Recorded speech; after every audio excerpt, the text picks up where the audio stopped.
দেশে ১ কোটি টাকা বা তার বেশি স্থিতি থাকা ব্যাংক হিসেবের সংখ্যা নতুন প্রান্তিক শেষে আগের ৩ মাসের তুলনায় প্রায় ৬,০০০ বেড়েছে। বাংলাদেশ ব্যাংকের সর্বশেষ হালনাগাদ প্রতিবেদনে এ তথ্য উঠে এসেছে। প্রতিবেদনে দেখা যায় গত জুন শেষে এমন ব্যাংক হিসাবের সংখ্যা দাঁড়িয়েছে ১,২৭,৩৩৬টি। মার্চ প্রান্তিক শেষে এ সংখ্যা ছিল ১,২১,৩৬২। অর্থাৎ ৩ মাসে বেড়েছে ৫,৯৭৪টি কোটি টাকার ব্যাংক হিসাব। একই সময়ে এসব হিসাব জমা হওয়া অর্থের পরিমাণও বেড়েছে। জুন শেষে কোটি টাকার হিসাবে আমানত দাঁড়িয়েছে ৮,৮০,৭৭২ কোটি টাকা।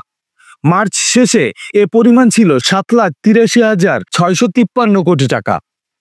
প্রতিবেদন অনুযায়ী জুন শেষে দেশে ব্যাংক খাতে মোট হিসাবের সংখ্যা দাঁড়িয়েছে ১৬,৯০,২,৬৭১টি, যা ৩ মাসে বেড়েছে ৩২,৯৫,০০০।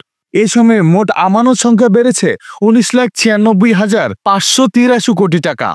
তবে বাংলাদেশ ব্যাংক জানায় কোটি টাকার হিসাবের তথ্য দিলেও এসব হিসাবের মালিকানায় থাকা ব্যক্তি, প্রতিষ্ঠান ও সরকারি বিভিন্ন সংস্থার ব্যাংক হিসাব কতটি সে তথ্য দেয় না বাংলাদেশ ব্যাংক।